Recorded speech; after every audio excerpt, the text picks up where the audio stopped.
ना सदासिन्नो सदासित् तदानीं नासिद्रजो नो व्योमा परो यत् किमावरीवः कुह कस्य शर्मन्नम्भः किमासीत् गहनं गभीरं सृष्टि से पहले सत नहीं था, असत भी नहीं, अंतरिक्ष भी नहीं, आकाश भी नहीं था, छिपा था क्या, कहाँ, किसने ढका था, उस पल तो अगम अतल जल भी कहाँ था।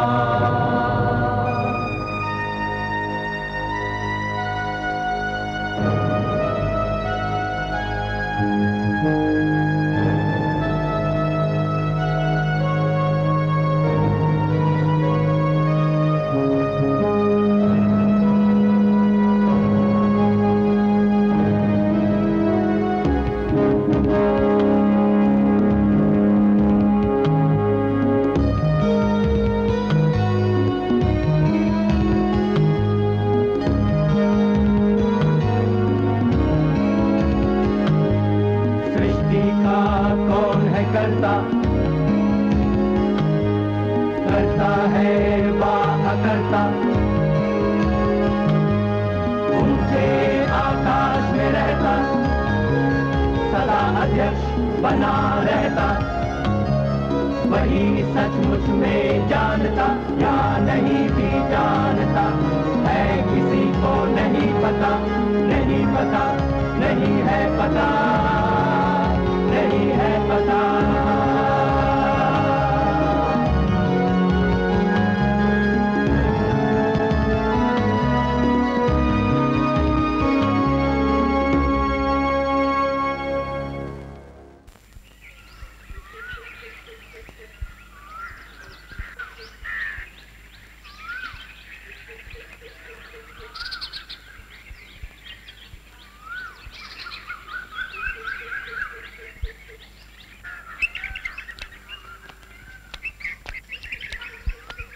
खेती के विकास के साथ जब श्रम का विभाजन हुआ तो लोगों ने प्रबंध व्यवस्था के लिए एक सरदार चुनने की जरूरत महसूस की।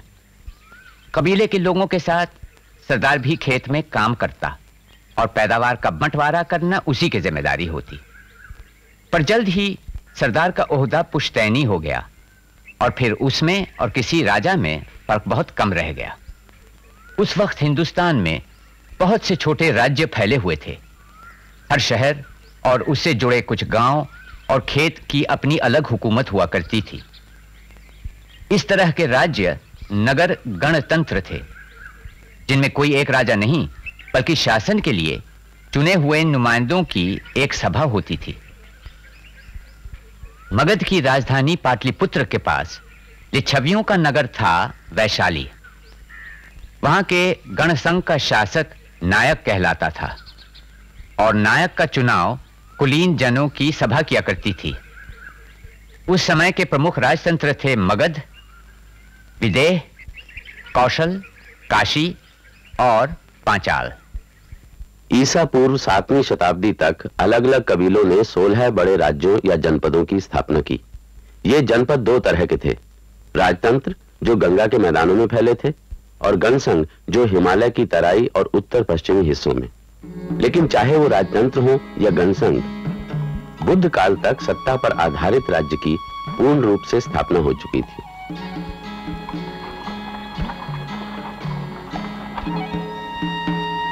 बप्पा, मैं उतरकर गाड़ी के साथ साथ चलूं? अभी से इतनी उत्सुकता? आज ही तो यात्रा शुरू हुई है, तू थक जाएगा। क्या मगध राष्ट्र इतना बड़ा है? सो तो है, हमारे प्रदेश से भी बड़ा। बहुत घने जंगल हैं और एक राजतंत्र और गण व्यवस्था में कई अंतर थे। और उससे आगे मगध और कौशल जैसे साम्राज्यों में किसानों से मिलने वाले पूरे लगान पर राजा का अधिकार था, जबकि गणसंघ में सारे प्रमुख सदस्य आपस में लगान का बंटवारा करते थे। गणसंघों की दूसरी विशेषता थी परिषद या सामूहिक बैठक। लेकिन राजतंत्र से बढ़ते संघर्ष का नतीजा था गणसंघों का बिखराव और परिषदों का अंत। बप्पा, ये कौन लोग हैं? शाक्य गणराज्य के लोग होंगे। ये क्षेत्र तो उन्हीं का है, पर ये लोग यहाँ क्या कर रहे हैं? डरने की कोई बात नहीं। शाह के गणराज के लोगों ने हमें कभी नहीं सताया। चलो बेटा आगे बढ़े।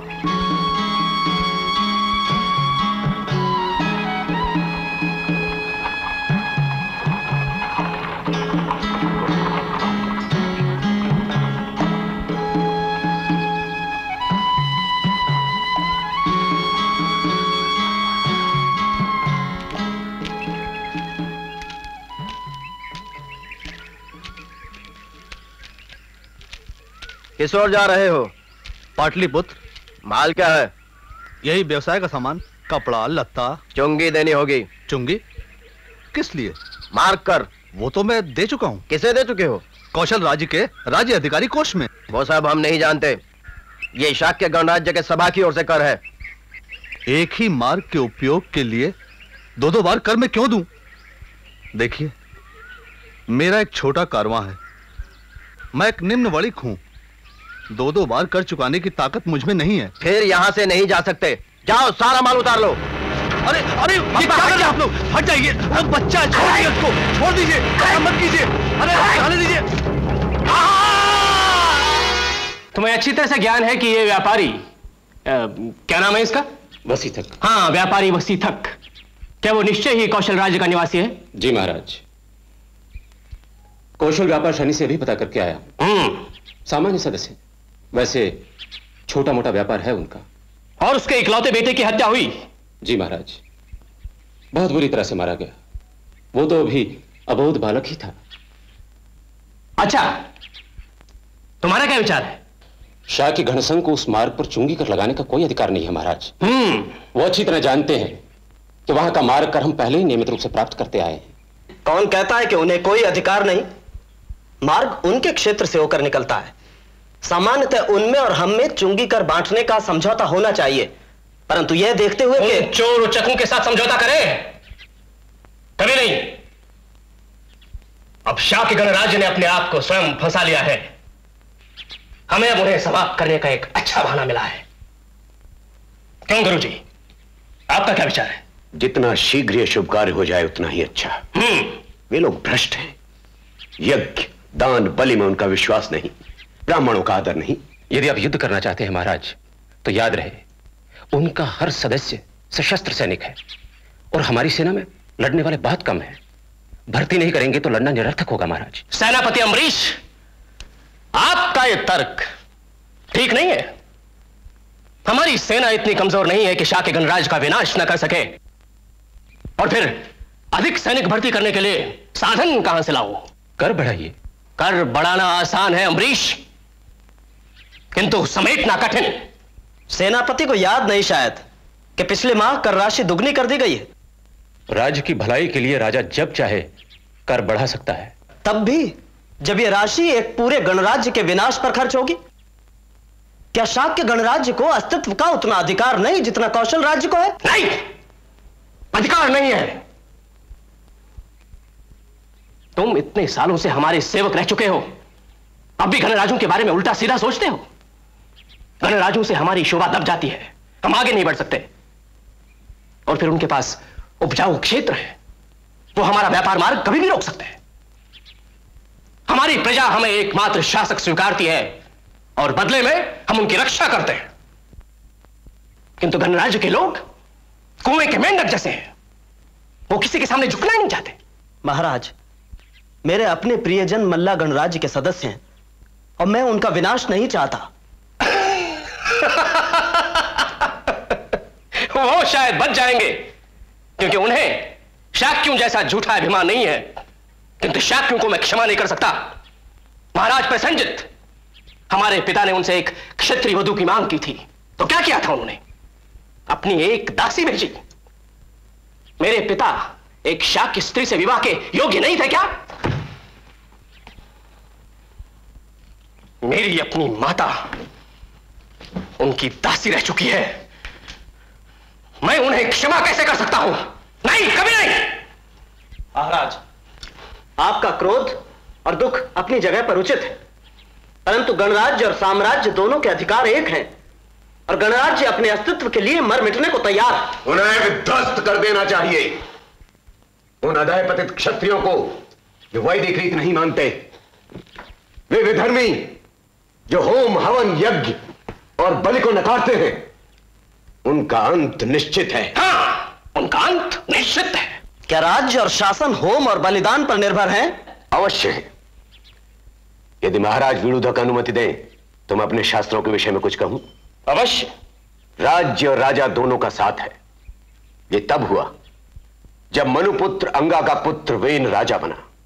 ऋषियों ने उसका अभिषेक किया और उसने चारों ओर यह घोषणा करवाई कि वेन आज से संसार का स्वामी है, उसी के नाम से बलि और आहुति दी जाएगी। तो ऋषियों ने कहा, जिस राज्य में आहुति देकर हरि की पूजा की जाती है, उसके राजा की सारी इच्छाएं हरि पूरा करते हैं। तो वेन ने कहा, कौन है ये हरि? क्या तुम लोग नहीं जानते कि सारे देवता जो शाप और वरदान, सुख और दुख देते हैं, वो सब उसी व्यक्ति में निवास करते हैं जिसे राजा कहते हैं। ऋषियों ने क्रोध में कहा, राजन, इतना अभिमान ठीक नहीं, हरि की बराबरी का दुस्साहस न करो। वेन ने कहा कि ऋषियों, बिना हरि के तुम कुछ भी नहीं हो। यज्ञ और बलिदान के बिना तुम मुझ पर अपनी धौंस नहीं चला सकते। और उसने अपने सैनिकों को आदेश दिया कि यदि ऋषि पूजा करने के लिए तैयार नहीं होते तो उन्हें यहां से खदेड़ दिया जाए। ऋषि वहीं अड़ गए और चिल्लाने लगे, मारो मारो इस दुष्ट को, जो हरि की निंदा करे। ऐसे राजा को जीने का कोई अधिकार नहीं। और यज्ञ के लिए तैयार कुशाओं से उसे मारने लगे। कुशाएं तलवार बन गई और राजा वेन वहीं ढेर हो गया। राजा वेन की मृत्यु से सारा आकाश धूल के बादलों से ढक गया। नागरिक भागे आए, कहने लगे, ये क्या, हमारे राजा को मार डाला। राजा के बिना हमारी रक्षा कौन करेगा? चोर लुटेरे नागरिकों की संपत्ति पर अधिकार जमाते फिर रहे हैं। ये धूल इसीलिए उड़ रही है।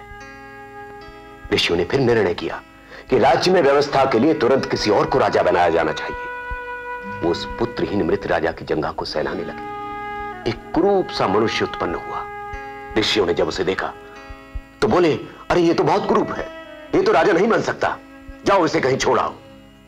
सैनिक उसे दूर कहीं जंगल में छोड़ाए और तब से निषाद जाति को जंगल से बाहर आने की अनुमति नहीं।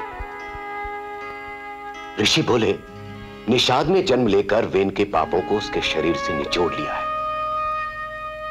अब हमें एक और पुत्र चाहिए जिसे राजा बनाया जा सके।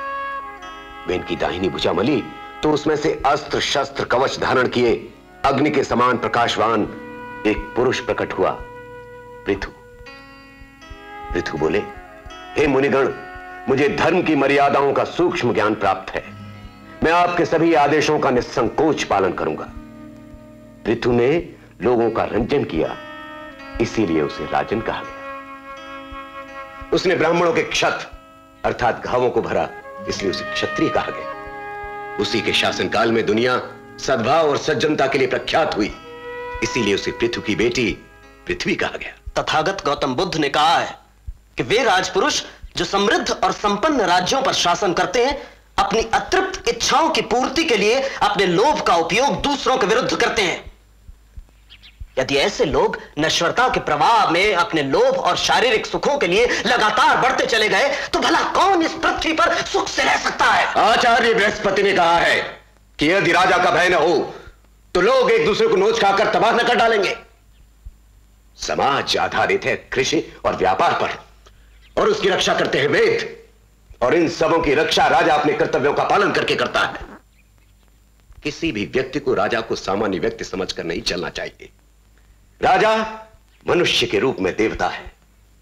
राजा के विरुद्ध चलकर कोई भी मनुष्य सुखी नहीं रह सकता। साध, अति उत्तम मंत्री व साकार। आर्य दिग्गा, अब तो आपका संदेह दूर हो गया है, अब और कुछ कहने की आवश्यकता नहीं। सेनापति अम्बरीश, शाक्य गणराज्य के नायक को हमारा संदेश भिजवाइए।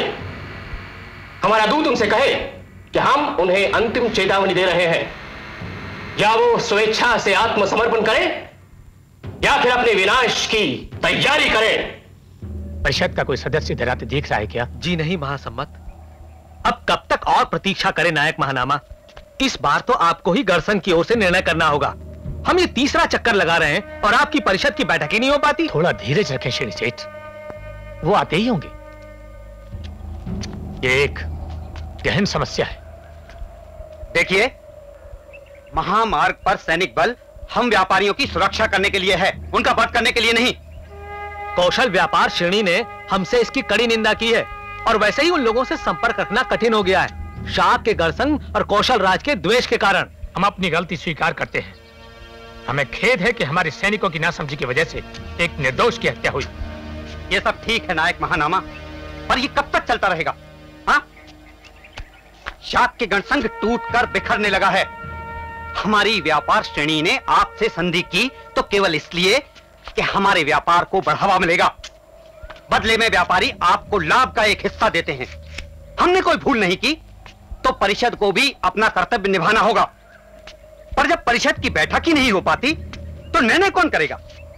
इसीलिए इस ढील से हमारे लाभ, हमारे व्यापार में भी ढील होती जा रही है।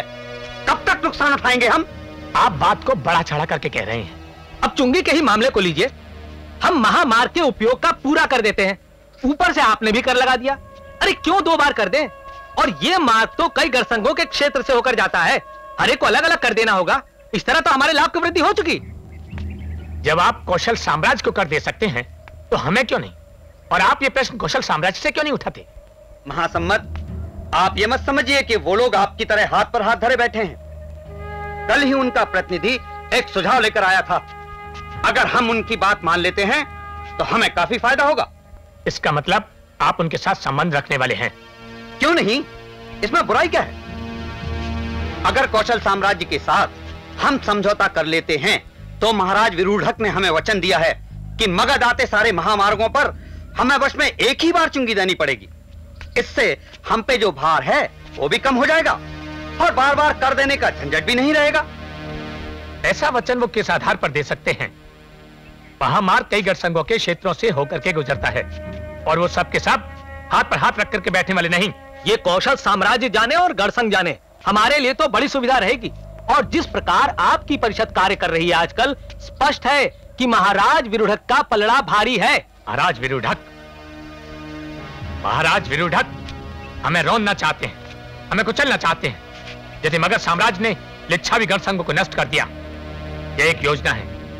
प्रेमित, मैं आपसे हाथ जोड़ करके निवेदन करता हूं कि लोभी राजा विरूढ़क के सहयोग से हाथ को रोकिए। कौशल और मगध उस सब के प्रतीक हैं जिस सबसे हम घृणा करते हैं। सत्ता के उन्मादी, बलि के नाम पर व्यर्थ पशुओं का वध करने वाले, मनमाना कर लगाकर जनता का शोषण करने वाले। क्या तथागत गौतम बुद्ध ने इन राजाओं के विरुद्ध हमें सचेत नहीं किया था? फिर आप कैसे उन सबका सहयोग कर सकते हैं? साम्राज्य प्रबल है, उसका विकास हो रहा है, हमारे लाभ की वृद्धि के अवसर भी वहां पर अधिक हैं और यहां तो कम ही होते जा रहे हैं। अब आप ही बताइए, हम क्या करें? यह एक बुरा दौर है, पर सदा ऐसा नहीं रहेगा। परिषद अपनी गति से काम करेगी, बस थोड़ा धीरज रखें, धीरज।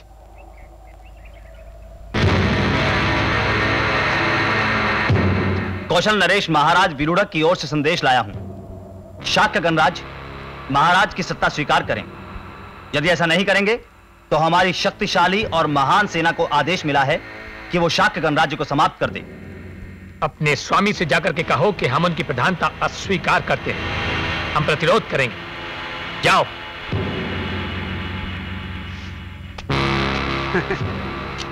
अब शायद परिषद के सदस्य हाथ पैर हिलाने लगे।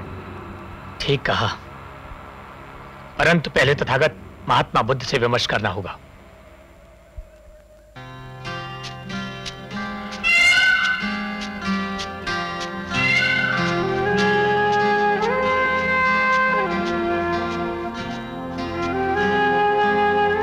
प्रणाम तथागत। सुस्वागत शाक्यगण के महासम्मत। आप बड़े विचलित लग रहे हैं। संकट की स्थिति मुझे आपके पास लाई है तथागत। विरूढ़क ने गणसंघ के विनाश की घोषणा की है। आक्रमण के लिए उनकी सेना तैयार खड़ी है। बताइए हम क्या करें? आपने हमें सिखाया है कि हत्या करना पाप है, तो फिर हम उनके आक्रमण का प्रतिरोध कैसे करें?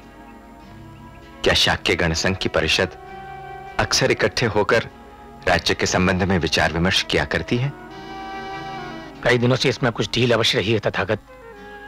सच पूछा जाए तो पिछले 8 मास से कोई बैठक नहीं हुई। तब तो भविष्य गंभीर है। गण परिषद अधिकाधिक बार मिलकर राज्य के बारे में सम्मत से निर्णय करती रहेगी तो ही गणसंघ शक्तिशाली हो सकता है।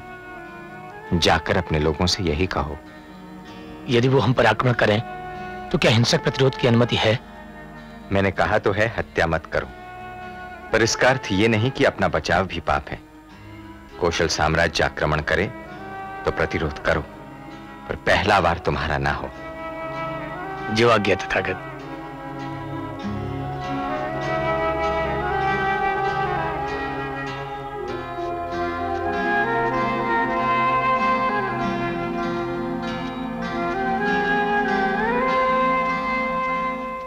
सुनो सुनो सुनो, कौशल नरेश द्वारा नगर के द्वार को घेर लिए जाने के संबंध में शाक्य गणसंघ की परिषद ने एक फैसला किया है। हर कोई छोटा बड़ा आदमी इसे ध्यान से सुने। कोई भी शाक्य महाराज विरुडक या उनकी सेना पर आक्रमण नहीं करेगा। केवल आक्रमण होने पर ही उसका प्रतिरोध किया जा सकता है। जो कोई इस विशेष आदेश का उल्लंघन करेगा उसे शाक्य गणसंघ से बहिष्कृत करके नगर निकाला दिया जाएगा।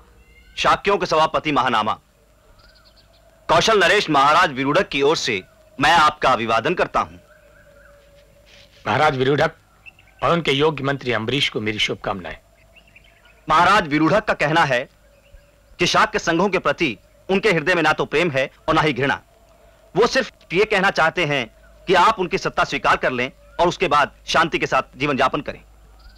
आपने कितनी सहजता से इस बात को रख दिया, जैसे कि आपके महाराज की सत्ता स्वीकारना कोई बहुत साधारण सी बात हो। क्षमा करें, हम प्रतिरोध करेंगे। हमने यही निश्चय किया है। लेकिन कितने दिनों तक? आपकी जनता भूखों मर जाएगी, क्योंकि आपका कोई भी आदमी खेतों में काम करने के लिए बाहर नहीं जा सकेगा। हमारी सेना यहां की हर चीज नष्ट कर डालेगी। यदि इस बार हमारी सेना आपके नगर द्वार में प्रवेश पाने में असफल भी हो जाती है, हम दोबारा आएंगे, बार बार आएंगे। हमें कोई जल्दी नहीं है। हमारे पास धन है, सेना है, साधन है। हम आपको थका डालेंगे जब तक आप हमारे सामने घुटने ना टेक दें। हमारे राजा बड़े हठी हैं। शायद आपके महाराज ये नहीं जानते कि वो क्या कह रहे हैं। वो इतना भी नहीं जानते कि उनकी सत्ता को स्वीकारने में हमें इतना संकोच क्यों है। आपके राज्य में हर एक व्यक्ति का भाग्य राजा के नियंत्रण में है। हमारे गणसंघ में हर व्यक्ति को मत देने का अधिकार है, और हम ये अधिकार इतनी आसानी से नहीं गंवाएंगे। वर्षों पुरानी अपनी शैली को इतनी आसानी से मिट्टी में नहीं मिलने देंगे। महानामा, अपने चारों ओर नजर तो दौड़ाइए। गणों के दिन अब खत्म हो चुके हैं, और जिस जीवन शैली की बात आप कर रहे हैं वो भी अब खत्म हो चली है। भूल जाइए उसे। यदि आप मेरी बात मानते हैं तो हमारे महाराज खुश होकर आपको बहुत इनाम देंगे। धन, पद, सुंदर स्त्रियां, जो आप चाहेंगे मिलेगा। द्वार खुलवा दीजिए। आप शायद अब भी नहीं समझे। आप समझते हैं कि मैं स्वयं यह निर्णय ले सकता हूं कि द्वार खोल दिए जाएं, लेकिन नहीं। देखिए, इस समस्या को परिषद के सामने रखना होगा। परिषद की खुली बैठक में एक सामूहिक निर्णय लिया जाएगा। परिषद? कौन सी परिषद? परिषद तो जर्जर होकर टूट चुकी है। परिषद के निर्णय के झमेले में मत पड़ो नायक। निर्णय आप स्वयं ले सकते हैं।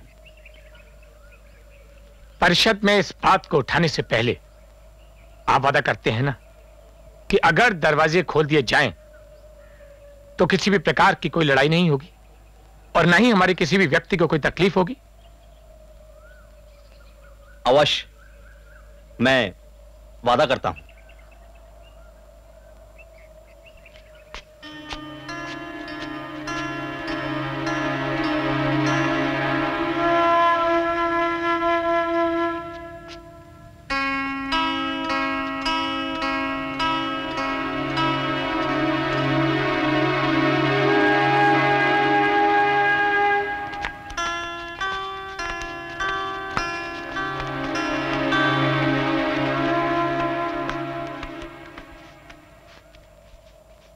मित्रों, शाक्य गणसंघ के प्रमुख हो, आप सब अच्छी तरह से जानते हैं कि आज हम क्यों एकत्र हुए हैं। नगर के द्वार पर कौशल नरेश की सेना खड़ी है। वे चाहते हैं कि हम उन्हें उपहार दें और उनके आधिपत्य को स्वीकारें। यदि हमने ऐसा नहीं किया तो हमको दाने दाने के लिए तब तक तरसाया जाएगा जब तक कि हम खुद समर्पण नहीं कर देते। वो हमसे चाहता क्या है? उसके मूर्ख पिता ने हमारे यहाँ की दासी से शादी की थी और वही दासी पुत्र हमें डराने की कोशिश कर रहा है। वो चाहता है कि नगर के द्वार उसके लिए खोल दिए जाएं, ताकि वो हमारे साथ एक संधि कर सके और कपिलवस्तु में अपने साम्राज्य की घोषणा कर सके। हम उस दासी पुत्र पर भरोसा कैसे कर सकते हैं? क्या राजमुकुट के लिए उसने विश्वासघात करके अपने पिता को बंदी नहीं बनाया था? क्या प्रसेनजीत इस युग के महान सम्राट नहीं थे? और अब वे कहां हैं? क्या आप आश्वासन दे सकते हैं कि एक बार मुख्य द्वार खुल जाने के बाद वो अपने सैनिकों को खुली छूट नहीं देगा? मेरा सुझाव तो यह है कि हमें उन्हें अंदर नहीं आने देना चाहिए, बल्कि दूसरे गणसंघों को संदेश भेजना चाहिए ताकि वो हमारी सहायता के लिए आ सकें। किन गणसंघों को? कौशल और मगध नरेश तो हमें पूरी तरह मिटा देने का निश्चय कर ही चुके हैं। वाद विवाद का समय नहीं है हमारे पास। या तो हमें युद्ध नहीं करने की नीति को अपनाना चाहिए, अन्यथा संधि कर लेनी चाहिए। उस समय हमने जो युद्ध न करने का निर्णय लिया था वो ठीक नहीं था। और ये तथागत की भूमि है और हम सब उनके अनुयायी हैं। हम किसी के प्राण कैसे ले सकते हैं? उस नीच का विश्वास ही कौन कर सकता है?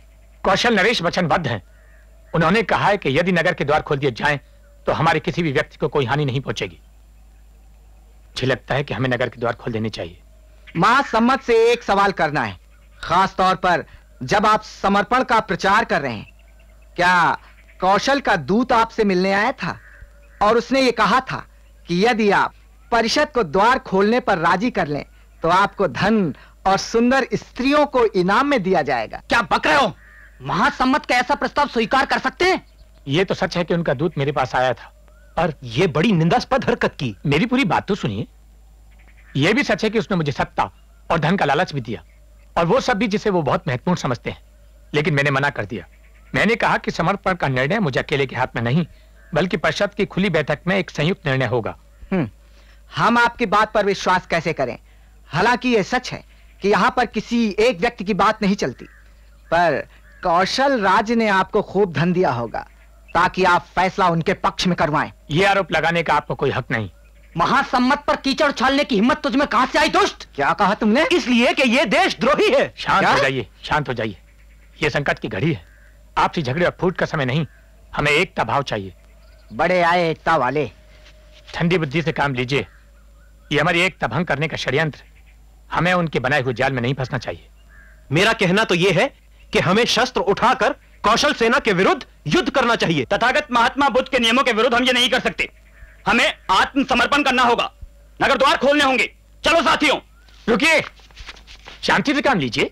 परिषद को निर्णय तो ले लेने दीजिए। आर्य महानामा, परिषद को हत्या लिया हिंसा के भूखे भेड़ियों ने। वो हमारे मन को भ्रष्ट करना चाहते हैं। हमें तुरंत नगर द्वार खोलने होंगे। आओ साथियों।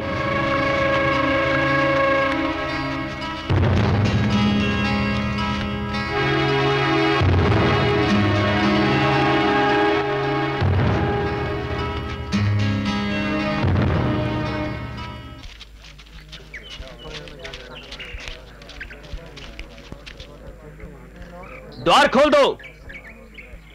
आओ, आ जाओ।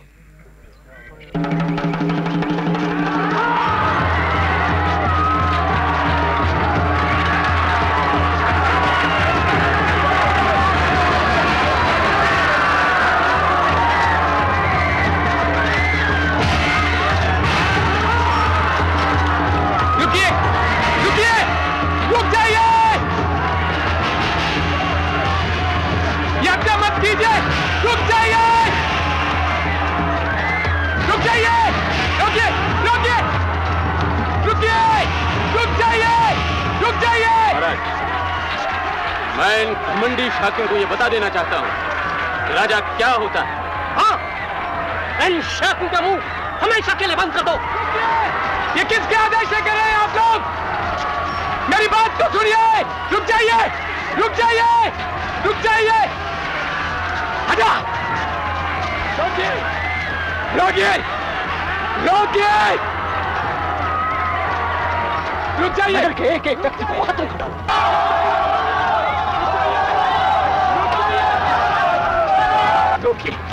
इस हत्या को रोकिए। आपने वचन दिया था नगरवासी सुरक्षित रहेंगे। कैसा वचन? तुम्हारे लोगों ने मेरी सेना को भड़काया है, अब वो रुक नहीं सकते। तुम्हारे ये गणसंघ इतने घमंडी क्यों? राजा के सामने झुकना भी नहीं जानते? नहीं, उनका विनाश होगा, अवश्य होगा। किंतु तुम और तुम्हारा परिवार सुरक्षित रहेगा। जाओ। मेरी एक प्रार्थना है, अगर आपके सिपाहियों को नर आखेट खेलने का इतना शौक है तो वो अवश्य खेलें, लेकिन मेरी जनता को भी प्राणों की रक्षा का एक मौका अवश्य दे जाए। क्या? मैं पानी में जब तक बिना डूबे तैर सकूं तब तक मेरी जनता को बच निकलने दीजिए। राजन, महानामा आपके पिता के पुराने मित्र हैं, इसलिए इनकी प्रार्थना स्वीकार की जाए। ठीक है, ठीक है। सिपाहियों, युद्ध बंद करो।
गौतम बुद्ध भी शाक्य गणसंघ के विनाश को रोक नहीं पाए। मगध जैसे शक्तिशाली राज्य का उत्थान भी गणराज्यों को कुचलने और नष्ट करने पर ही मुकम्मल हुआ। मौर्य काल से गणसंघों का और भी पतन हुआ, लेकिन फिर भी कुछ गणसंघ चौथी सदी तक बरकरार रहे, जब गुप्त वंश ने उन्हें कुचल दिया। गणसंघों के विनाश के बाद भी गांव में जाकर बसने वाले कबायली लोगों ने अपनी कई परंपराओं को जीवित रखा, जैसे सामूहिक बैठक या पंचायत, जो आज तक कायम है।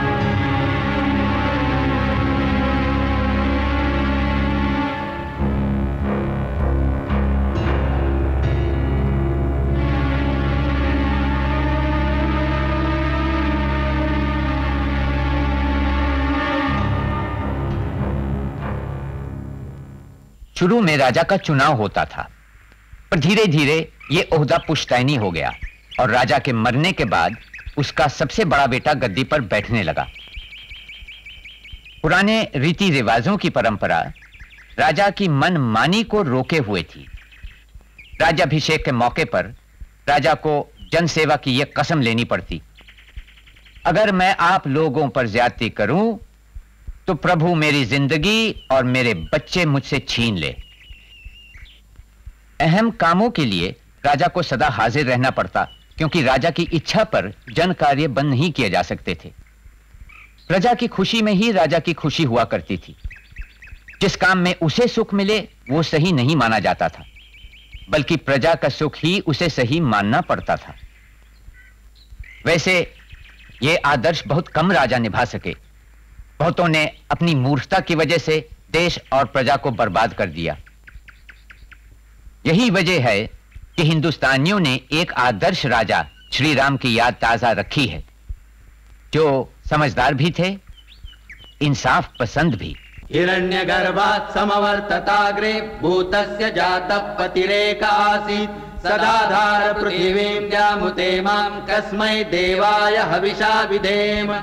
वह था हिरण्यगर्भ सृष्टि से पहले विद्यमान, वही तो सारे भूत जात का स्वामी महान, जो है अस्तित्वमान धरती आसमान धारण कर। ऐसे किस देवता की उपासना करें हम हवि देकर, जिसके बल पर तेजोमय है अंबर, पृथ्वी हरी भरी स्थापित सिर, स्वर्ग और सूरज भी स्थिर। ऐसे किस देवता की उपासना करें हम हवि देकर। गर्भ में अपने अग्नि धारण कर पैदा कर, व्यापा था जल इधर उधर नीचे ऊपर, जगा जो देवों का एकमेव प्राण बनकर। ऐसे किस देवता की उपासना करें हम हवि देकर। ओ सृष्टि निर्माता स्वर्ग रचयिता पूर्वज रक्षा कर, सत्य धर्म पालक अतुल जल नियामक रक्षा कर। फैली है दिशाएं बाहु जैसी उसकी सब में सब पर, ऐसे ही देवता की उपासना करें हम हवि देकर। ऐसे ही देवता की उपासना करें हम हवि देकर।